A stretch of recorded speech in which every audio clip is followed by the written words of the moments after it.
O mês de agosto foi designado pela Organização Mundial da Saúde como Agosto Dourado, por simbolizar a luta pelo incentivo à amamentação.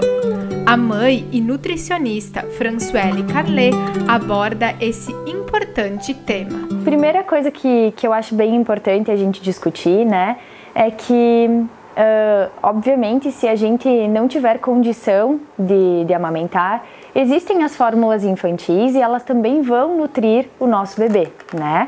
E a gente precisa pensar que os bebês precisam estar bem nutridos para um bom crescimento e um desenvolvimento adequado. Mas quando a gente volta esse crescimento e esse desenvolvimento para a questão do leite materno, a gente está trabalhando com um alimento que é considerado padrão ouro para a amamentação e para o desenvolvimento do bebê. Por que ele é padrão ouro? Porque a gente tem no leite materno proteínas de melhor digestão, a gente tem no leite materno nutrientes de mais fácil digestão e muito mais do que esse valor nutricional, a gente também fala da questão de vínculo mãe e filho, a gente fala de imunidade sendo transferida para esse bebê, que são a questão de imunidade, por exemplo, a gente não tem como uma fórmula infantil ofertar, né? O vínculo sim, porque o vínculo é dependente de como a mãe e o bebê estão no momento da amamentação. A gente tem estudos que mostram que uma mãe que amamenta tem menor chance de desenvolver algum risco para câncer de mama. Então, é benefício para a mãe, benefício para o bebê também. A gente também tem outras evidências que mostram que a mãe que amamenta volta ao peso pré-gestacional com maior facilidade. A gente tem evidências que mostram que o útero também volta com mais facilidade. Então, é benefício para o bebê, é verdade, é benefício para a mãe, é benefício para um todo.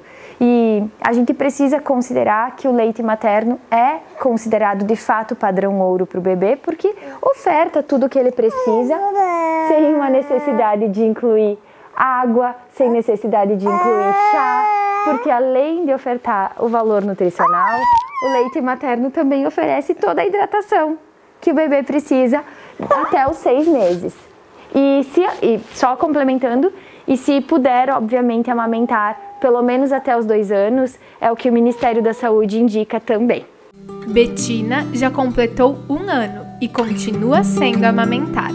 Entretanto, alguns desafios foram enfrentados no início.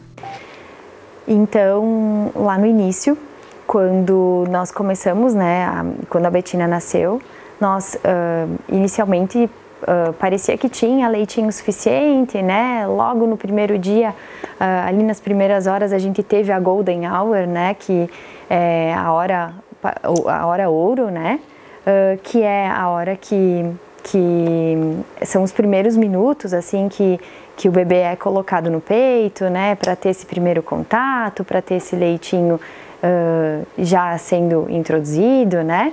Em seguida, passamos alguns dias e aí tivemos a questão de avaliar o peso, né, e o desenvolvimento, se estava adequado ou não. E aí, passaram-se uns dias, a gente começou a observar que tinha muito chorinho, muito choro. E aí a minha mãe que disse, eu acho que a Betina tem fome. E naquela semana era para ela ter ganho 150 gramas, mais ou menos, e ela tinha ganhado 30 ou 40 gramas na semana. É bem importante a gente comentar que não existe leite fraco, né? O leite da mamãe é um leite que está adequado para o bebê, indiferente do tempo de gestação, né? Então, leite fraco não existe.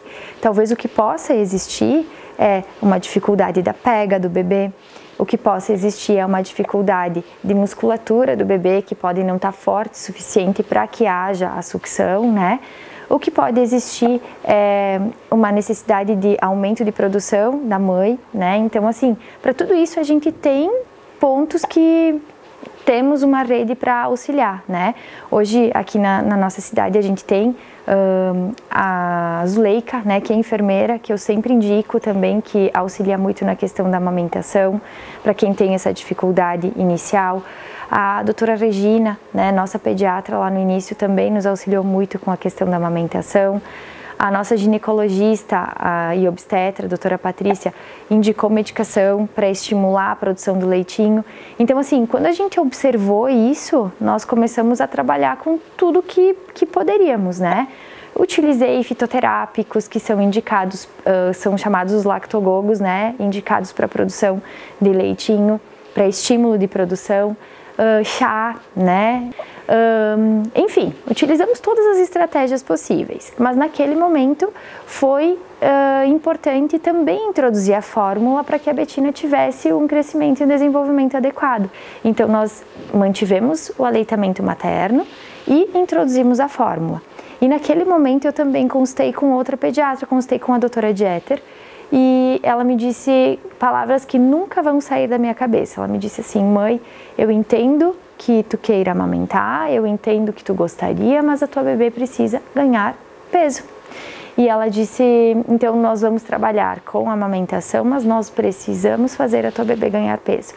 E aí introduzimos a fórmula e ficamos com a fórmula até os 3 meses. E aí, em uma das reconsultas com a pediatra, eu fiz um comentário, eu disse: olha, nós fomos à praia e lá na praia, por eu estar 24 horas o tempo todo com a Betina, eu não precisei utilizar a fórmula, né?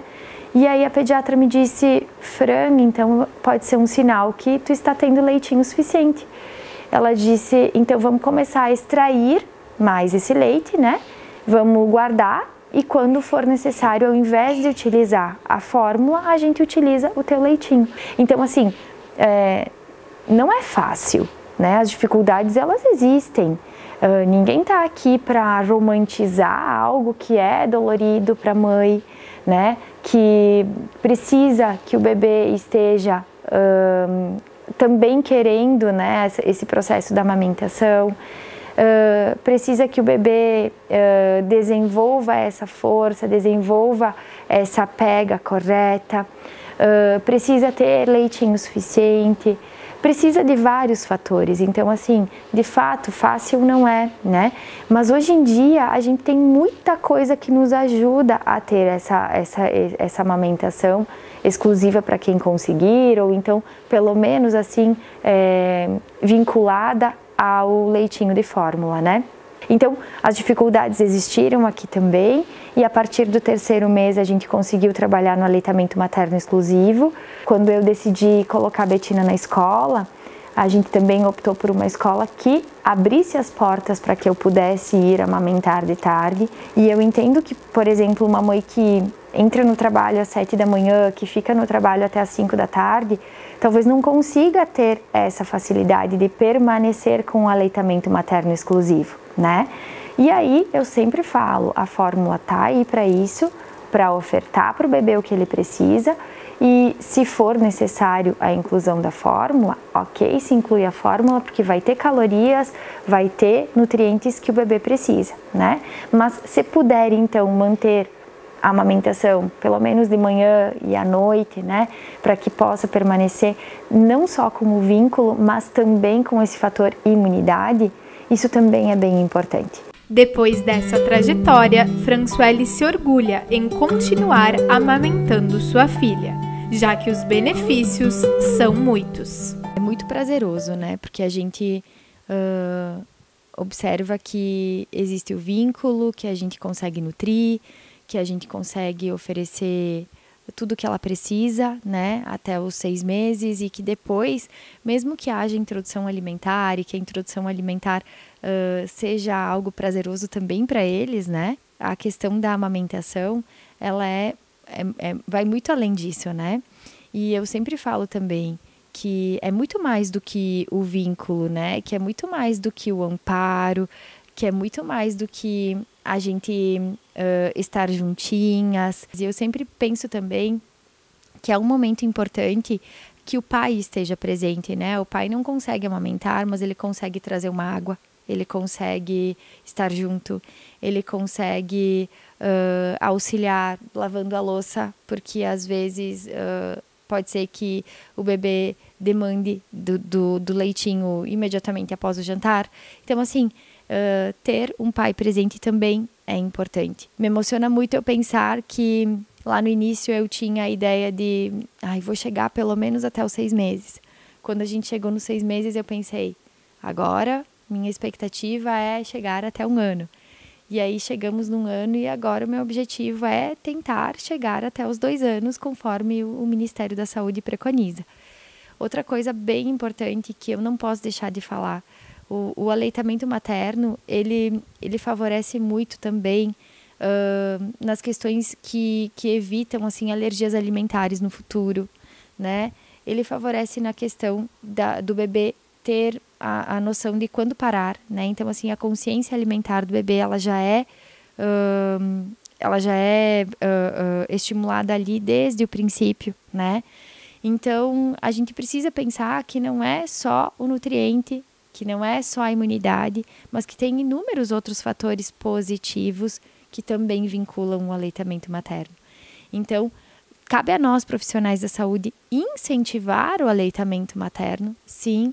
Cabe a nós, profissionais da saúde, também orientar essas mamães que a gente tem apoio, que a gente tem a possibilidade de evoluir e de conquistar esse vínculo e de conquistar esse estímulo para o bebê, né?